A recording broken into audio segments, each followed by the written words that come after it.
time to meet an American sports phenomenon, Ms. Ronda Rousey.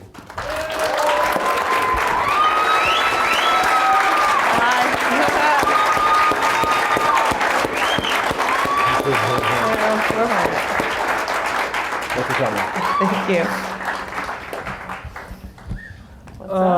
Well, do you have more than 14 seconds? I guess so, yeah. I'm sorry, awesome. I'm tapping out right now. I'm tapping out. I can take my time.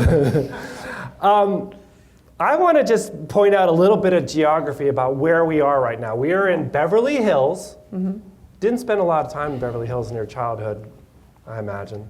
Not too much. Not too much. Oh. But a seismic event in UFC history happened across the way at Mr. Chow's restaurant one evening. Mr. Dana White, the president of the UFC, was walking out of Mr. Chow, and someone howled at him, I think it was a paparazzo, TMZ, yeah. Said, "Are there ever going to be women in the UFC?" And what did he say? Never. Never. He laughed. This was 2012. Oh yeah, huh? 2012. This is not ancient history. When you think about how quickly you have come in that short time, and it probably doesn't feel quick to you because there are, of course, many chapters before, but does it feel kind of remarkable to you that all this has happened so fast? It's remarkable, but it's encouraging because I remember when Dana said that was pretty close to the time when I was about to tell my mom that I wanted to do MMA, yeah. And it was not helping my case. But yeah, it speaks volumes to how much could be changed if you refuse to be ignored. Your mother is here tonight. Yeah, she's right there. I'll let. She's a lot more interesting than me. She's a champion herself, and someone who was an incredibly key figure in your life in terms of both your personal and professional development.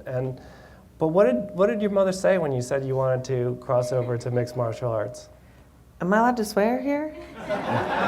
We see some children, but I think they're related to you. Right. They're used to hearing it, right? Or you can earmuff her mom. But this is a direct quote from Mom. She said, "This is the stupidest idea I've heard in my entire life.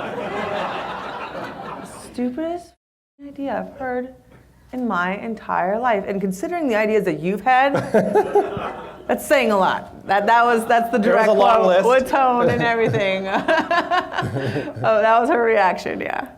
Why do you think you fell in love with martial arts? Why was it the influence of your mother, or was it something else about the experience of doing it?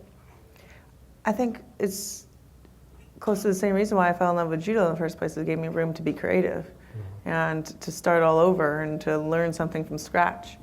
And it got to a point where when I was doing judo, I wasn't learning brand new things every day. I was learning how to do things I already knew how to do better, but there wasn't really anything that was really challenging me to learn. Whereas with MMA, it was like 5 different sports at once, and there was brand new concepts that I had to try and wrap my mind around every day, whereas I felt like I passed that point in judo and it really wasn't capturing me mentally anymore. How close were you to just walking away entirely from the idea of an athletic career and, for lack of a better, just getting a regular straight job? I tried. That's why I was bartending. I tried my best. I really wanted to be happy just bartending for the rest of my life. And I would go up to my mom and I'll be like, "Mom, what do you think if I just bartended for the rest of my life?" And it was almost like my rebellion was to underachieve. And it's true. I was like, "Well, what do you think if I just want to be bartending for the rest of my life? You're just not going to love me anymore? Huh?" And I tried to be happy with it. I wish I could have been. And I tried to almost force myself to be happy with it and try to make myself not think about my discontentment, but it was there and I had to face it at some point. Why do you think you had that drive within you? I think it's because I didn't win the Olympics. I've become really grateful for that. As the years have passed, I've seen the reason why. I've seen that why it wasn't meant for me and why I can have so much more motivation than any of these girls that wake up every single day and their only thought in their mind is wanting to beat me. The reason why I'm more motivated than any of them could be is that I didn't win that Olympic gold medal.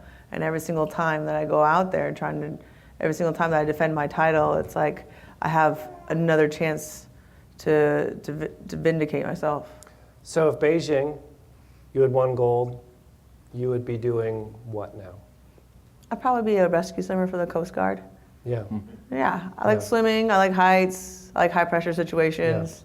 Yeah. You know, your boat falls over, tag, got you, you're alive. You know, I'd be really good. I knew I'd be good at that because, like, whenever my sisters would drop a contact lens on the bathroom floor, I'd immediately be like, there it is. Like a person in the waves, I think I'd just get them, you know?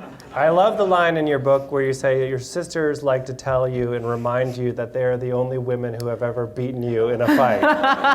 Yeah, they owned me good, they did. And by the time I got old enough, I went through this point where I was just getting my butt kicked to realizing that I knew too much. Right. And there was that story in the book where I got my sister Jennifer in a choke, and I realized, like, I can't choke my sister Right. out. Like, I can't.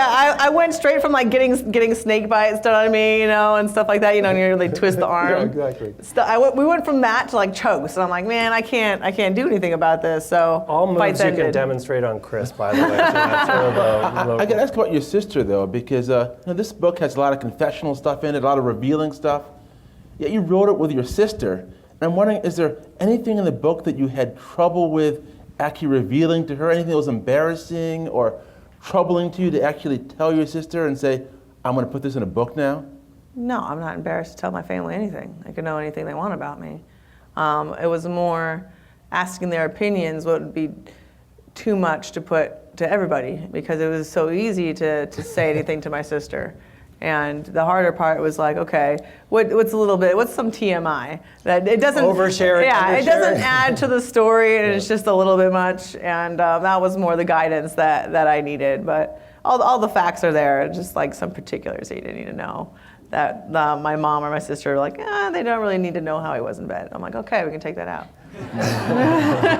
Well, one of the things the book makes very clear, and we want to talk about the cool stuff that's happening right now, and I know Chris wants to ask you about filmmaking and all the stuff that you're doing there, but what the real, sort of through line of this book, especially the early parts of it, are the enormous sacrifices that not just you, but your whole family made over parts of your career, and things that were done in anonymity, and living hand to mouth, and driving, well, you started driving a shitbox for a long time. Like, Hey, the Fonda is fabulous, okay? She just got retired. Don't speak of her in death that way. But there was no glamour to this. This was a personal mission. There wasn't a pot of gold at the end of it. This was a real drive that came from just family. Yeah, it came from, I don't know, it came from everywhere. And there was glamour to it. There was glamour that I gave to it. The book itself used to be my pep talk to myself. Mm-hmm. And I would tell myself, Right. like, this Right. is the struggle that's in the book. Right. This is this is the hard part. And I was trying to make the struggle itself glamorous in a way, because it was part of this story of how I was going to come up out of everything that I convinced myself I was just in the middle of. And so, no, I like the simplicity of the struggle almost. My favorite times of the day was driving, and my car was gross. It was disgusting. It was smelly. It was dog hair all over the place. The air conditioner didn't work. There was one window working. My favorite times of the day were in that car, the car that you called the shit box, with my one book of CDs that I drew individual art on every CD, and I memorized every song that was on it, and I would be driving and trying to figure out, flipping through the thing, and I'm like, oh no, I want to listen to Matt and Kim, and it was my happiest time of the day. And I would sing at the top of my lungs in my car, and I would pretend that everybody was looking at me, but I wasn't looking at them. And that was me trying to convince myself, this is how you get used to being on camera. You just look ridiculous, and people are staring at you in peripheral vision, and you just pretend you don't see them. And I made it glamorous in my own way. I convinced myself I really was in the middle of this great story of triumph, even though I hadn't reached the end yet. It was like an audition room or something like that. Yeah, I my own private audition room when no one was watching. Every day in this city and in cities all across America and around the world, people walk into mixed martial arts gyms and say, I want to become a fighter. And some of them have what it takes, most of them don't. Can you remember that moment for you and how you were able to sort of convince the people around you, who became very vital to your career, that you were the real deal? Well, when I found the coach that I knew was the one I wanted for my head coach, as many high-quality coaches are, they're not just going to pick up anybody. And when I first found Edmund, I was learning more from him, teaching another person in a different language than I would from someone teaching me in English. So I knew he was the one. And I learned a lot about coaches in my time doing judo, and I know that they like seeing hard work, and they don't like seeing people talk back. So I was like, okay, if I'm just going to work really hard, if he says anything to me, I will nod and I'll do it. And I'd seen $1 Million Baby, as a lot of people had, and I was like, I'm going to Hilary Swank the hell out of his Clint Eastwood, and he is going to love me, and that is going to happen. I was so manifesting all of this. I was like, Edmund's going to love me, and he's going to coach me, and Dana's going to love me, and he's going to pick me up, and all these things. And I would just say it all the time, say it out loud. I found this one interview from a long time ago where I was just like, yeah, Dana's going to love me. There's no choice he has about it. We weren't going to meet for another year after that. I would say it out loud all the time. $1 Million Baby does not have a happy ending. Just so you true. know, I don't know if you got to the end of it. Oh, no, she got the coach, though. It was that part that mattered, okay? Okay, let's focus on the positive. Yeah, I just, once I got him on my side, I was just keep an eye on your stool and we're cool. But the crazy part about beginning on this... There it is. I was like, 1, 2, 3, I get it. Exactly. The crazy part about embarking on this is that, I want to become, a women's champion in the UFC. There was no blueprint for it. That didn't exist at the time. So you not only had to master a sport, but you had to change a business. And how confident were you were going to be able to do that? Because you were taking on 2 massive endeavors there. I was 100% positive. I mean, everyone loves Tomb Raider, and they love Aeon Flux, and they love all of these women empowering movies where the woman is kicking butt all the time. Yeah. And they make fantastical movies about that because people think it can't happen in real life. Yeah. So if it did happen in real life, they would love it 10 times more. So it was there. It was a need that was there that was unfulfilled, and I was sure that it was there. And that there was just, the problem was there was nobody on earth more qualified to do it than me, and I hadn't gone around to doing it yet. Your first pro fight was March 27th, 2011. I mean, this is not ancient history. No. Do you remember that fight vividly? I got there, and the girl was 4 pounds heavy because she would only fight me at 150. It was very hard fighting fights. It was probably I had 10 fights in a row pulled out. So I was just happy that I had an opponent. Right. And we weighed the same day, and I forgot my mouth guard, so I had to make one in a microwave, in the back. And, how do you make a mouth guard in a microwave? You stick a cup of water and you boil it, and then you just drop the mouth guard in there, and you wait till it's soft, and then you just stick a boiling hot white mouth guard in your mouth and you chew down, and there you got teeth. So I was surprised how many people showed up, to be honest, because everybody was against the whole MMA thing. My mom showed up, my sister Jennifer showed up, who doesn't show up to any sport, anything. She hates sports. My first judo coach showed up, a bunch of my students, because I was teaching the Naka judo practices back then. I mean, a bunch of teammates, even people from GFC, that didn't even really know me. Yeah. I was surprised that all these people showed up. So I was really, every single time I find a high school gym or something, I treated it like it was the Olympics. So I walked out there like it was the Olympics, I'm gonna get it.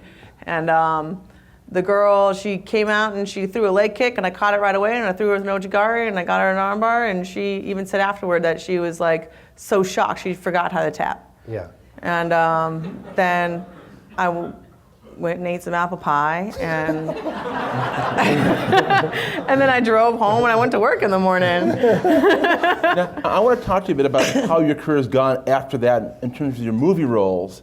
But one thing about the book that really struck me that I want to get to first is your attitude. A lot of athletes are driven by anger, driven by rage, and reading your book, there's a lot of anger there. And I'm wondering, where do you think that comes from? What drives you in terms of developing that kind of anger, that kind of rage you can then channel into your work? I wouldn't say it's anger so much. I mean, I would say that one of my motivators, I recognized that when I was doing judo and my motivator was to fulfill everyone's expectations, it was not nearly as motivating to me when I was doing MMA, and I felt like I had to prove everyone wrong. I was doing something out of spite. Now, I definitely would be the dark side of the force, don't get me wrong. If I was gonna fit anywhere, it'd be that side, but I think it was just the coping mechanism that I had. My mom's business, her consulting company is actually ran off of the Spirit Lake Sioux tribe, North Dakota, and her partner is Native American Sioux. And he unfortunately lost his son at a very young age, and told my mom that the Sioux say that whatever you do the year after you lose a loved one is what you'll end up doing the rest of your life. And the year after we lost my father, I spent the whole year swimming and competing and doing athletics, and that became my solace and my way to soothe myself. And even all these years later, it still is. And I think that's really what it is. It's my safe place. It's the place where things are always the same. You know, some people go into church and church is always the same, and it's safe, and it's their one place they can go. And mine is the gym, which happens to be right across the street from the church, so I can get both. Yeah. And you talk about this in the book. You talk about meeting with Sly Stallone for your part in Expendables 3. What kind of wisdom did Sly Stallone give you about acting? What did he tell you about acting that you can use today? He said that not everybody is like you and me, that you're surrounded by a bunch of powerful people with very fragile egos, and not everybody have an indestructible sense of who they are as you are. So you have to be careful with everybody else in a way that they won't be careful with you. And when you're on the set of a film like that, there are a lot of guys playing tough guys. In the back of your head, are you thinking, I could take each one of you? Are you thinking that in the back of your head? I think that everywhere I go. What do you think I was thinking when I sat down? When Right I now? sat down here and Right I was now trying, you're thinking that? Not here, Rhonda. Well, when I try to make a situation look less scary, that's what I think. My mom actually told me a story, like the first time she had to give like a big a presentation. She was an engineer. She's a woman, Latina engineer back in the 80s, which is uncommon to say the least. And she had to give a big presentation to all these big wigs. And she told me that the second she stepped in front of that room and she was so nervous about what she was about to do, she looked at everybody and said, I can kick the crap out of all you. And then she just owned it. She owned the whole presentation. Everything else seems so much less scary. And so it's not something that I consciously think when I sit down. It's just that I kind of know it in the back of my head. Yeah. That if some zombies were coming in right now, everyone would look at me and expect me to push kick and shank a zombie with my heel immediately, and I'm ready, Just, you guys are safe.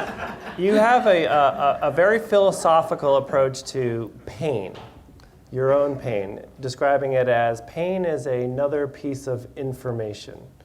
Can you elaborate on what that means? Yeah, you are not a body, you have a body. And so the pain that you're feeling isn't really you. It doesn't define you. It's something that we have evolved to feel pain for a reason, because it helps us out. So if there's some swamp fish chewing on my toe, it's like, hey, guess what? There's something going on with your toe. Oh, what's up, toe? Oh my God, swamp fish, blink, like that. That's useful information, let me know. If my hand is on the stove, let me know that it's hot. I won't leave it there. But that's not there to make me feel bad, because nature thought it'd be a good idea to make us feel bad and feel in pain. And so if I'm feeling something and it hurts, I go, what is that? And then if it's something and I know I won't hurt myself anymore, then why do I need to pay attention to it really? Yeah.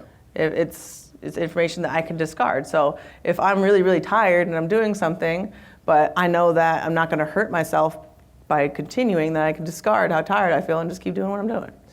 Dana takes you out to dinner at Mr. Chow and says, I'm going to bring you into the UFC. Yeah. And you're thrilled, but then it's kind of a little bit of a delay. It's about to happen, then it doesn't happen, about to happen, doesn't happen. Finally, they decide that they're going to bring you in and they're going to announce it, but they're going to make you the champion, which you don't like. No. You don't like the idea of being anointed the champion. You'd rather grab it. But it still happens. Describe sort of what that, because you had been through Strikeforce by then. You had obviously experienced professional life, but to what level did this kick everything up? The build-up to the fight was a lot different. Even... You were headlining it. Yeah, not just the headlining, it was the media leading up to it.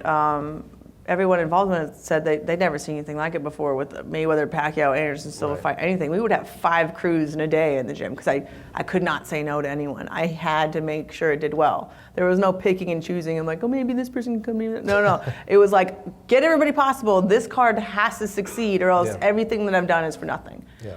And that was, I think, the hardest, craziest part. The octagon itself, the fight itself, that I did that many times before, and I'll do it many times from now. But the build-up was the hardest and most challenging part. It took a lot out of me, but I knew that that's what just had to be done. And if it was a detriment to my performance, then I had to be good enough that I would still be the best in the world with that detriment.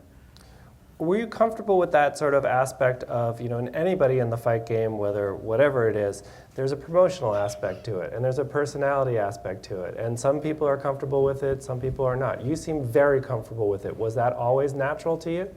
Oh, no. No, I was very, very introverted as a kid. Yeah. I was very shy, and that was something I really had to work on. And one of the reasons why I believe that I was meant to take that year off between judo and MMA was I felt like bartending got me ready for everything. No, I'm serious, because I was very introverted. It was very hard for me just to start a conversation with people or to be like open. And bartending, it was people came to the bar, they wanted to talk to you. Yeah. You have alcohol, they're there for you. And so I had to talk to people and go up to them, and I already knew that they wanted to talk to me because I had something that they wanted. Yeah. And then I started getting practice for being in the media because I would have the same conversation over and over and over and over and over again all day. But I had to make it different. I had to make it interesting. I had to be genuine, and I had to be present. And I had to get the person to like me, because you don't get tips because the person likes alcohol. They tip you because they like you. And so in a short period of time, I had to learn to be extroverted. I had to be outgoing. I had to be entertaining. I had to be able to make a drink, of course, but I also had to be able to engage people over and over and over again all day long over the same subject and enjoy myself. It's like the bartending version of Karate Kid. You're like learning the skill and you're not learning the skill. It's like amazing. It's all there for you. Yeah, the social skills were learned that way. And so, if anyone wants to learn how to be a good promoter, go bartend for a while. But let's jump back to Hollywood for a bit and talk about Entourage. Okay. You're in the commercials, you're in the movie, it's more than a cameo. How did it come about? How did you get cast in that role? As yourself? Was anyone else up for the part, or just you? I don't know. I mean, I would like to see who else would play me. That'd be interesting. Maybe Julia Stiles. I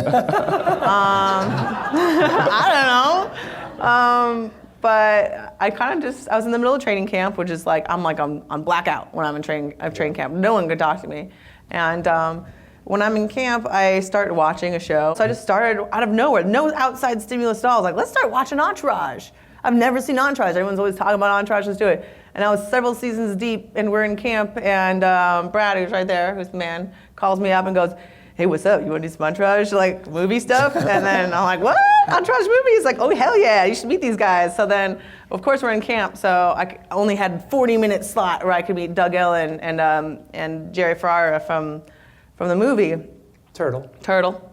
And then we sat down, I ate an omelet, peaced out, went to training, and then by the time camp was over, we had a script that was actually in it. And I thought it was going to be like no big thing, like literally like, hi, I'm Ronda, bye, and it turned out to be way more than that and much cooler than that. And it was nice to have my first like comedy, almost romantic comedy role when all I have done before is action, which I love, the physical stuff, but it was kind of like my crutch in the acting space. And I was really forced to step away from that and had an amazing time. I learned more, I think, on Entourage than any other film. What's unusual about this is that you are doing this as you are an active athlete, an active champion. You are sort of simultaneously finding this career for yourself in filmmaking. And, that's, there probably are examples of people doing it, but, I think of somebody like Dwayne Johnson, who's had this phenomenal career as a actor, but, sort of post his athlete career. And then he sort of went back to wrestling. But how do you balance both of those ambitions, if in fact acting is an ambition?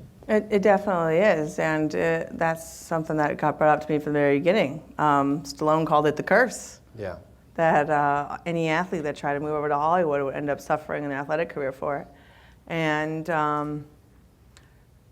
the first quote in the whole book was a momism. That's one of my favorites. There's no history of anything happening until it does, and then there is. And I wanted to be the first one that could pull it off, because it's not statistically impossible to do. It's very difficult. Yeah. But I felt like I was the person most qualified in the world to do it, so I should do it first.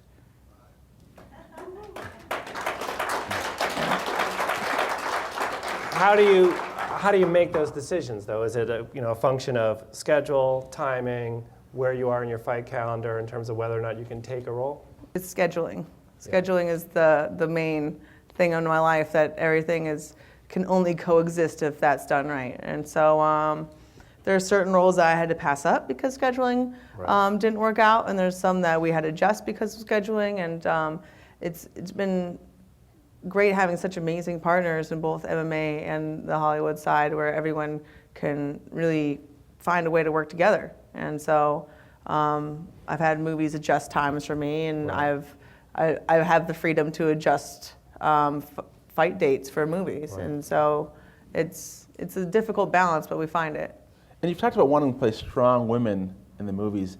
Would you want to play a superhero? Are there any sort of superheroes you see yourself as inhabiting on the big screen? Ooh, what kind of superhero would I want to be? Exactly, that's a question. That is a hard question. And Wonder Woman's taken, unfortunately. They cast Wonder Woman before I started acting, which I tried out to be one of the stunt people for Wonder Woman, and I didn't get picked. They rejected me. What? Really? Mm-hmm. Really? Wow. I wasn't good enough. I don't know, my lasso skills suck. What's your relationship with Dana like now? He's like my partner in all of this. And sometimes he's like a very close, good personal friend of mine, and so he'll even call and prank call me just for the hell of it. And he's my boss, so I can't say anything about it. But no, it's awesome. He's been absolutely fantastic. He's really been supportive of everything I've really been passionate about, and he's never been shy to let me hear it if he's unhappy with anything either. And that's what I love about my relationship with Dana and all the UFC is there's no silent problems. Yeah. Anything that's an issue is brought up the second it's an issue and is dealt with immediately. What do you think of CM Punk coming aboard? What do I think about it? I think it's very cool. Yeah. I'm a big WWE fan. Sure. And to be honest, if I was running the UFC and I knew that CM Punk was interested, I wouldn't want anybody else to have him. Yeah. Could be really interesting. I think we should probably open it up to questions from the audience. Maybe a good time now. I had a chance to see Entourage. You were fantastic in it. The movie was a lot of fun. Thank you. And you had great chemistry with the cast, specifically Jerry. I was wondering if you could share any stories with us about the set, any fun tidbits or anything like that? Any fun tidbits? Ooh, I don't know. I mean, I wouldn't really say it was fun. I was mostly just really, really impressed with Connolly after he broke his leg. I always thought that like actors were wusses. Like I really did think that. I'm sorry, but that was my impression. Like, oh, they're like the drama club of all the drama clubs, right? And I was like, Connolly is a G. By the end of the day, the day that he broke his leg, he finished filming that whole day. And he was walking around on it like, he was like, oh, my leg kind of hurts. But he really finished the whole day. And then another day he had like a little brace on his leg. And he just took it off and just started dancing because the scene called for dancing. And his broken leg be damned. And so that was the biggest tidbit I picked up. I was like, you know what? These artsy types can hold it down when it counts. The show must go on. And they really, they go for it. Do you feel like you're nearing the top of your UFC career? And if so, what do you think you'll do afterwards? Do you think you can expand into fighting males maybe? I don't think I'll ever be fighting guys. But as for the amount of time I have left, I think about it as you only have so much fight time in you. And however much time every match takes is how many matches I have left. And so if I have a bunch of 14-second fights, I'll be around for a long time. If I got a couple 5-round wars in there, then it's going to be a lot shorter. And so I try to reassess fight from fight to fight. So it's like a Starbucks card, you only use a little bit. Yeah, exactly. It's not like per visit. It's like how much the latte really is, And right now these girls are giving me discounted lattes.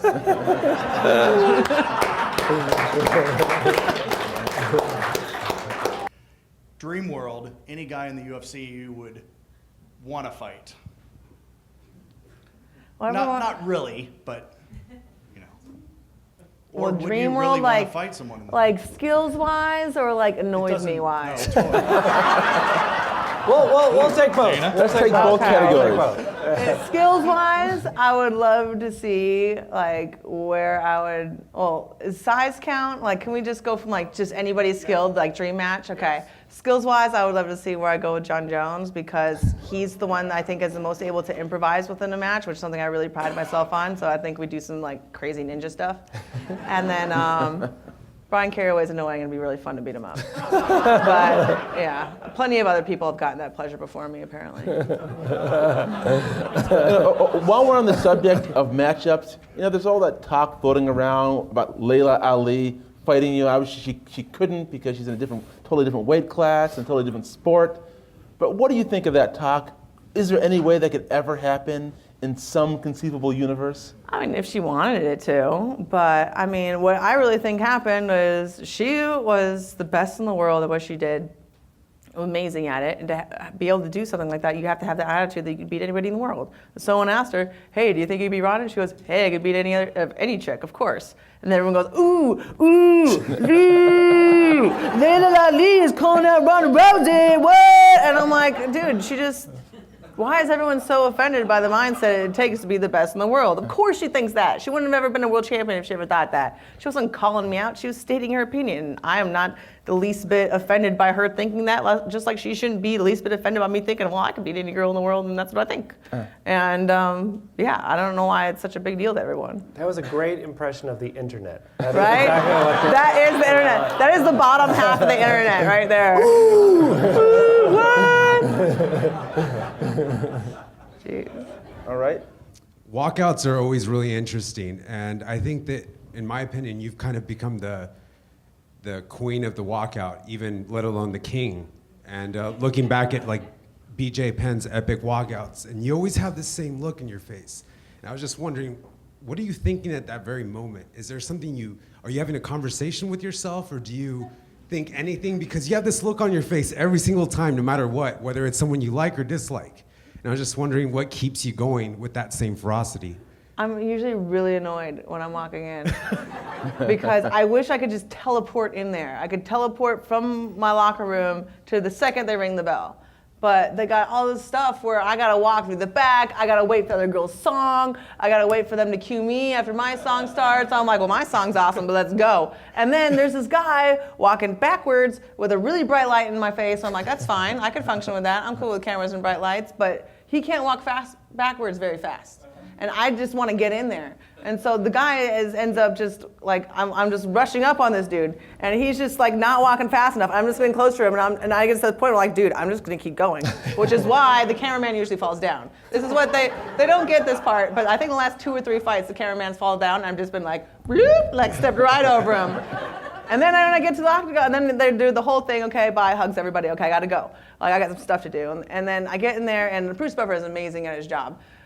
But I want to get started, and he just draws out vowels like nobody's business. And I'm like, come on, Bruce, come on, we got stuff to do today. And that is usually the thought in my mind is like, okay, let's go. Awesome. I'm ready. And I put zero thought into the walkout. Wow. I don't know why everyone thinks oh, it's the walkout, it's all crazy. I'm like, all these people are dancing and they're high fives and they're basking in the moment and they're doing all these things, and I put zero thought into it, and I think it's so funny that everyone thinks it's a cool thing. So WrestleMania 31. Oh. Obviously, WWE, Vince McMahon, they're not going to do something just once. There has to be an end to it. You get in the ring with The Rock, you do your moment with Stephanie and Hunter. 3 weeks later, Dana's on TMZ saying there will be no more WrestleMania for Ronda Rousey. Shayna will die if you do not do WrestleMania 32 in Texas For next Shayna, year. oh, look, the thing is, would you really want to know? Well, earlier you said how you and Dana are partners and everything has to go through him. If he's saying no right now, and WWE really wants this, somehow, some way, whether you're a special ref in the ring with Steph next year in Dallas, do you think Dana will give in? Well, here's the thing. With the last WrestleMania, what was the coolest part? For me, it was when Rock stood there and he turned around. It's the surprise. Exactly. So do you really want to know? Maybe this is all part of some plot to put Dana out there and be like, no way, it'll never happen. And then to get everybody to forget about it. And so later I could just pop up and be like, what? Dana said no. And I don't know. That's the cool thing about WWE. You don't know which factors are being put out there that are real and which ones are being put out there to put you guys off of what's really going to happen. But as an avid wrestling fan myself, I would rather not know. If you knew that Seth Rollins was going to turn on the Shield, would you want to know? No, it would have ruined that moment. So as a fan and as respecting your fandom, I can't tell you anything. And just, it would be great if you could talk a little bit about your advice to young women growing up, and then a little bit how you're shouldering that in terms of that role that you're now in as an inspiration to younger women. Advice I would give, I think the main advice that I give for any profession is you have a right to be there. And that was something that would have been easy to doubt earlier on. I mean, even I started doing judo, but you know, my mom did judo, and I was so sure that I had a right to be there, even though a lot of times I was the only girl in the room. In MMA, it wasn't so easy, because I would walk into gyms and the coaches wouldn't look at me, and I could tell people were laughing at me and would almost try to shame me out of there. But I knew I had a right to be there, and I knew that someday every single one of those people that laughed at me when I was shadow boxing, when I had no clue how to throw a punch, would be standing in line waiting to get a single tip on how to throw a punch from me one day. And that is what I kept in my mind, was the people that didn't understand would be made to understand when it was the social norm. There's a remarkable little passage in the foreword that Dana writes in your book talking about the last year in the Little League World Series. When kids get up to get up to bat, they always say things like favorite breakfast, favorite athlete, you know, stuff like you ask kids. And, you know, typically the answers of, you know, 12-year-old boys are Derek Jeter, LeBron James. And there was a young man who got up there, and Ronda Rousey was his favorite athlete in the world. Not favorite female athlete, favorite athlete in the world. It was Pierce Jones. That was Yeah. his name, Pierce Yeah. Jones. And he was the star of That's the whole right. series. Yeah, Yeah. his team won, and he was like the MVP. Yeah. And the whole time I was like, Pierce Jones! Like every single day I was like, I never cared about the Little League Series ever. And then every single day I was like, how's Chicago doing? How's Southside Chicago? And yeah, he killed it. I was so proud of him. I was like, that's my little kid. And I never met him, but he was like, that's my kid. Yeah, that was a beautiful thing to see. We have time for one more. Hi, Rhonda. I was wondering if you had any pre-fight rituals or like superstitions, anything like that? Yeah, I call it the pre-fight chaos. So if everything's going perfectly, that's when I get a little suspicious, like this can't be right. But fortunately, every single issue that everyone has with everything on earth is somehow brought to me right before a fight happens. And there's always like, oh, your shorts didn't work, or you jammed your finger, something always chaotic happens. And once I get done stressing out over that one thing, once it's over, I'm like, oh, fine. And it's just like with the dog bite, with the dog biting the foot.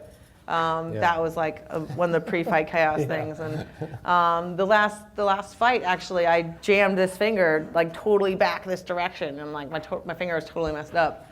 And I didn't tell anyone about it, but I should probably post it to make sure to let you guys know I'm not lying. That was my pre-fight chaos, and the other one was the knuckle was breaking open all the time. A lot of times it's an injury, and then sometimes it's just someone being stupid, and then sometimes it's like some jerk boyfriend dumped me, or sometimes it's like, I don't know. There's always something that happens right before the fight that's like, seriously, right before the fight? And then after that passes, it's like, oh, that was the chaos. That was meant to happen. And then I suddenly super zone in and relax after that. There's no special socks, but I do walking out with my battle boots every time, but I've fought without the battle boots once, so they're not necessary. But that was the dogfight day because I couldn't get my foot in and out of that other boot. Anyway, Rhonda, thank you so much for everything. You're welcome. Thank you guys. Thanks.